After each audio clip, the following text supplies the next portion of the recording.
What up, though? It's your boy Big Snoop D-O Double J.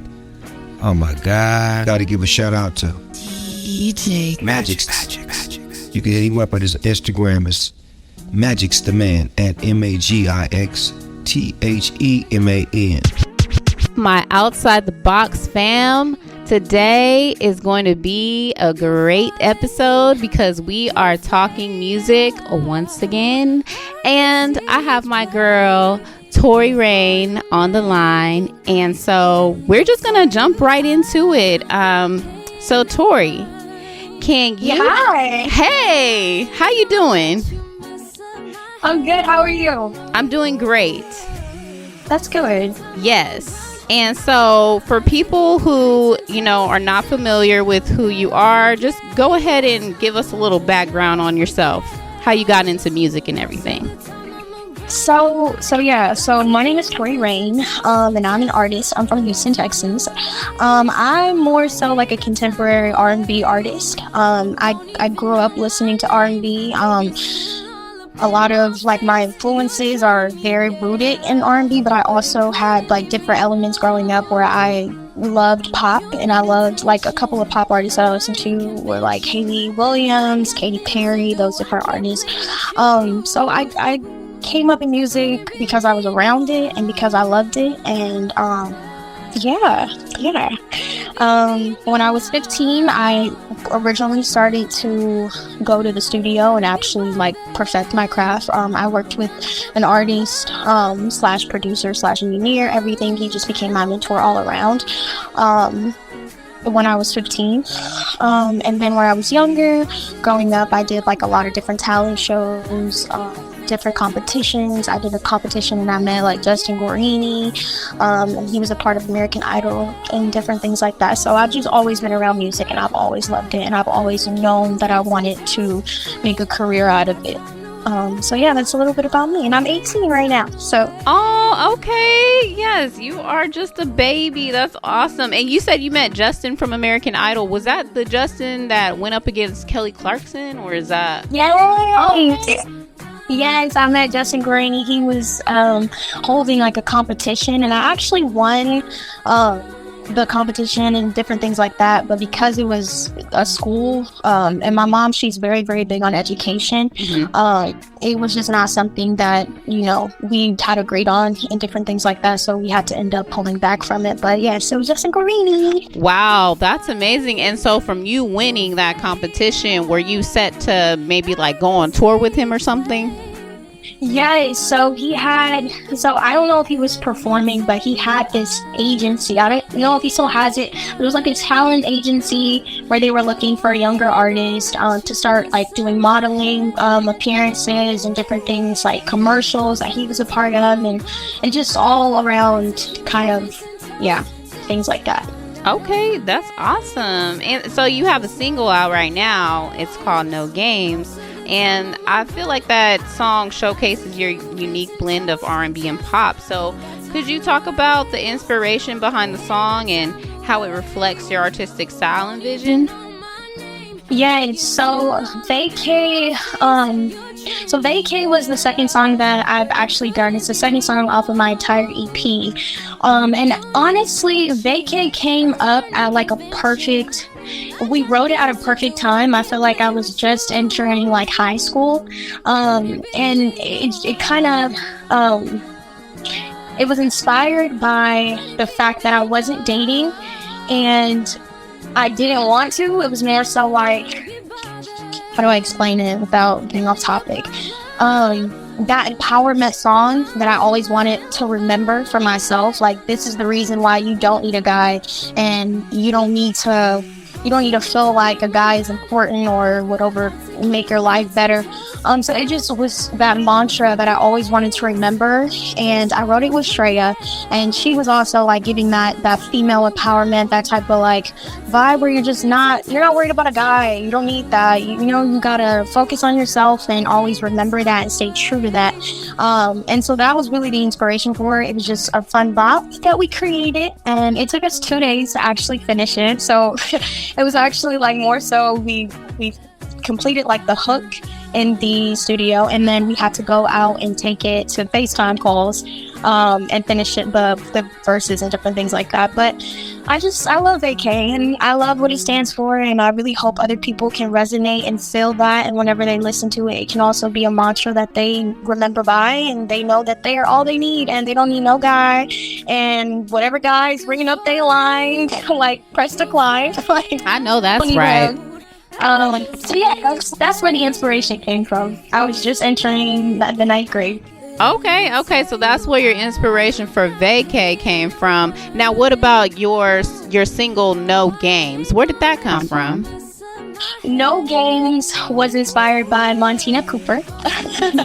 Montina Cooper, if you're not familiar with her, she was a part of Beyonce's background vocalist, and she worked like really, really closely with Beyonce. And my mentor, he actually, I can't remember to this day how it was. I think I knew beforehand. I'm not really sure if I did, but as soon as we got in the studio, I walked in and I was like, oh my gosh. I was like, is that Beyonce? Is that, like, I was like, Beyonce? Like, did somebody say Beyonce? And so I walked in the studio, and just her energy was just very, she was just a boss. Like, when I walked in, she knew exactly like what to say. Her energy was very warm, but she seemed like she just was that girl, and I was so inspired by that. And I've always known that I wanted to, like, I look up to women like that, just in general, because I feel like they've been through so much, and there's so much, like, to tell, and just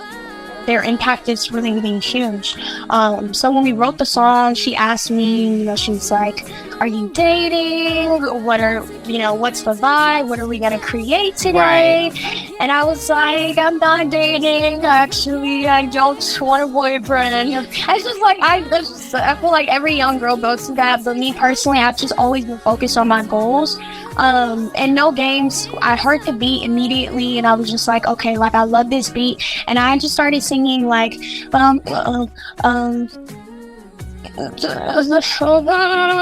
you'll fade out, we can see it play.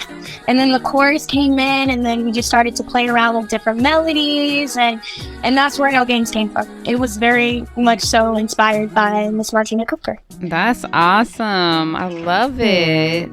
Yes. And as a new independent artist, how do you navigate the challenges of the music industry and build your audience? Because, you're very young, but it seems like you have, even though you're very young, you do have, some tenure in the music game. So, but I know that there can be probably some challenges. So how do you manage that? Honestly, challenges in the music industry, I'm still learning a lot of them. So far, I feel like I've faced people trying to come in and confuse my vision, and that's been the hardest challenge, is not allowing them to change my views and what I stand for, and not making myself more mature as fast as people may want me to, because a lot of people now, they're like, oh my god, well, you're 18, you could do this, and right. And I'm like, well, no, like, like, I don't see myself doing that right now. Like, as I get older, of course, it's like natural to just be more sexier and different things like that, but because I'm 18, there are certain things that I know I want for myself, and it's just all my challenge is just keeping that path for myself, and making sure that I stay true to who I am. Just stay true to who I am and not let people confuse that. Oh, absolutely. Yeah, because I'm sure, like, these people in the music business, they kind of, I don't want to say they're just like sitting at a clock waiting for you to turn 18 so they can turn you into that typical sex symbol. But I mean, I can definitely imagine that probably being like an ongoing, discussion. Like, okay, how can we be sexier now? You're older now. You know what I mean? But yeah, that's good. And I mean, that's what people want to see. So right. It's like, But it's all about music for me, honestly. I love my music. I love, showing out and popping out and different things like that, but there's a way to do it. And so I never want to get to that point where I'm blurring the lines and I can't tell, what path I'm going down, So. Absolutely. Yeah. And so with that being said, your music touches on themes of personal growth and self-discovery. How do these themes influence your music, and what message do you hope to convey through your song? I really hope that people, when they listen to my music, of course they can have fun and enjoy my music, but then they also have those moments where they're listening and they're like, wow, like I feel everything that she said, like I can relate, or I can have my own meaning of what this means to me.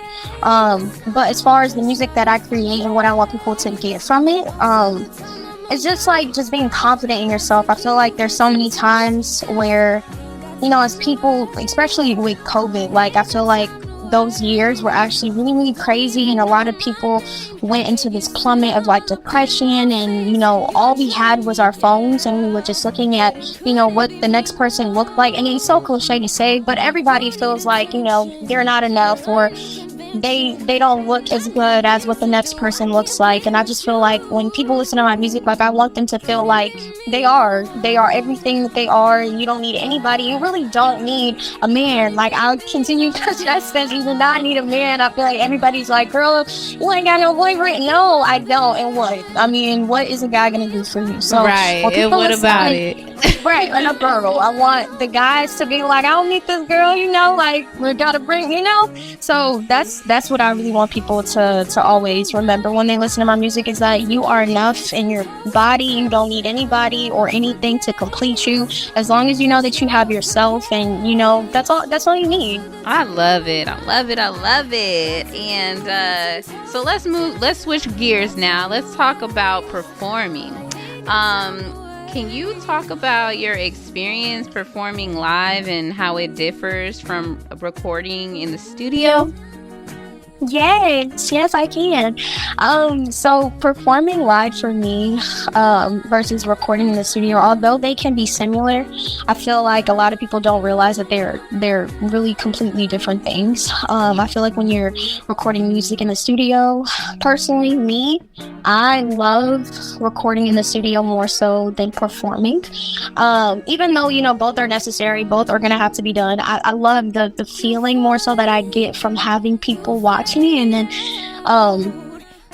performing live, it's like I get to connect with the audience on a different level. I'm like, oh my god, like you guys came to my performance, like you guys love my music. That does something for me. That makes me happy, obviously. But being in the studio, I feel like I can be vulnerable and I can be myself and I can express the way that I actually feel without anybody critiquing me on different things, and I can just put my all into that specific performance, because recording in the studio is a performance. If I'm not hitting a certain note the way that I should be, you're not gonna feel it, because it's not visual. You can't see me when I'm in the studio, and I feel like that's what makes me feel a little bit more comfortable. Okay. But performances are fun. I love performing. I feel like when I have different choreographers come in and do dances with me and create, I feel like it's really fun, and it's motivating, because they're just as motivated as I am, which inspires me even more, which in fact makes songwriting and everything even more better. But I love being in the studio. I just love it. It's my home. So I feel it. Okay, yeah, I definitely feel like that can be a vibe. But just so I did see, a little sample of a live performance that you did for No Games from your Instagram, and I just want to say hats off to you. You are very talented, and a lot of mainstream artists that we know right now, like they can't even sound like that. So you're a very great live performer, just to let you know. I know you're based in Houston, And so, a city known for its diverse music scene, how has living in Houston influenced your music, and what local artists have inspired you along the way? So Houston is definitely my hometown. It's not where I was born, but it is where I was raised. I'm from originally Baton Rouge, Louisiana. I was born there.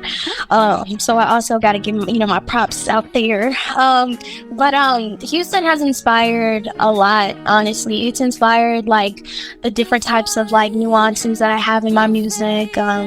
The different slangs and lingos and different things, and just the whole attitude. Like I feel like the first 2 songs that I have put out currently, they are very like attitude-ish, and it just gives that 90s girl aura, right. And energy. And I feel like that's honestly Houston. That's the heart of Houston that has inspired me. Like Beyonce, Destiny's Child, Kelly, Michelle, Mona Leo, even now. I don't know if you know who that is, but she's just like the bomb. I love her so much, and I love her story, and yeah, she's so inspiring. And then Megan, obviously, Megan Stallion. Right. She's just Dree Rivers, he's another artist that I've worked with out here. He's very underground, but he's really, really dope. Love him. Shreya Call. There's so many Houston artists that I could really give props to, that I really, really love.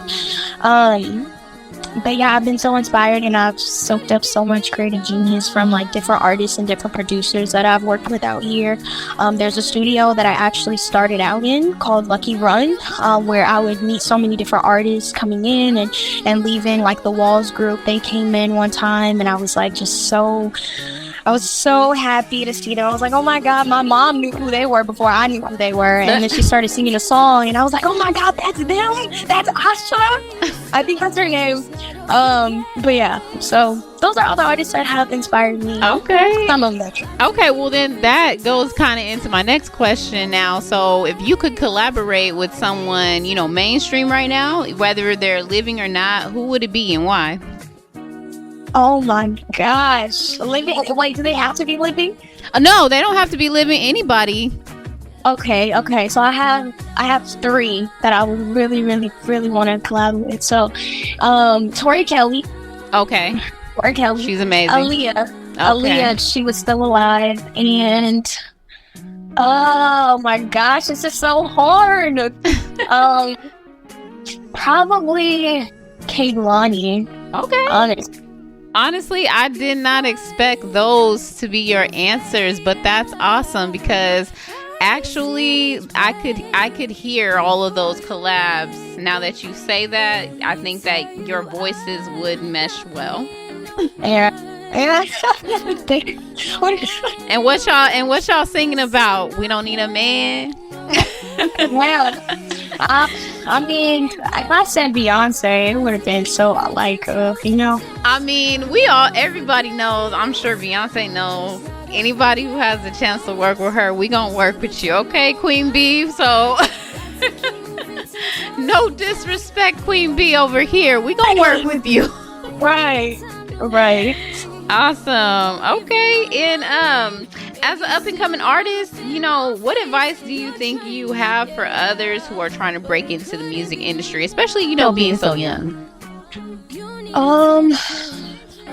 Okay, so to artists coming up in this industry, just as I am, I would give them the advice to always trust their instincts and put out music that makes them happy, because I feel like so many artists that I see now are more so doing it for the validation, and like social media and the streams and the likes, and I don't think their end goal is always what their end goal should be. Right. I feel like music is very, very, very personal, and I feel like if you don't love your music genuinely, how could you ever expect someone else to love your music or want the best for you? And I just feel like ultimately just don't lose sight of what you're doing it for. You know what I mean? Music has always lived within me. I've always loved it. It's not like I've waking up one day and been like, oh, okay, I think I'm gonna do this because everybody's doing it, and I'm hopping on the trend and trying to get views for TikTok. Like, make sure that you love the music that you put out genuinely, and make sure that you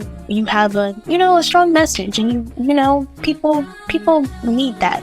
We're putting out music for others, not for ourselves. Even though we're putting it out to make people happy, to uplift them, and I feel like usually that gets crossed. So just make sure you love what you're doing, make sure you love the music that you put out first, and then don't lose sight of what your goals are. That's good advice. And Tori, what can we expect from you in the future? And are there any upcoming projects or collaborations that you're excited about? Yes, so there are a couple. I'm releasing an entire project called Fairy Tales. Okay. I don't think I was going to tell you that. I'm releasing a project that's set to be released this year. We're currently working on dates. I'm also working on a few collaborations with some really dope artists as well. Yes, I'm just honestly open to so many opportunities, modeling opportunities, different things like that I want to start doing, and even possibly performing this year at like different Essence Fest and different festivals like that. Oh, awesome. So I'm really open and looking forward to those. Awesome. That's going to be real sweet. And Tori, can you just drop your socials, how people can find you on social media platforms, or how they can find your music and whatnot? Yes, so I actually have a website called ToriRaynMusic.com. And on there, you can go on there and click all my social medias. I have my Instagram, which I'll just repeat for you guys. It's Tori Raynn, just Tori Raynn, ToriRaynn. And then all my other social medias are pretty much the same as that.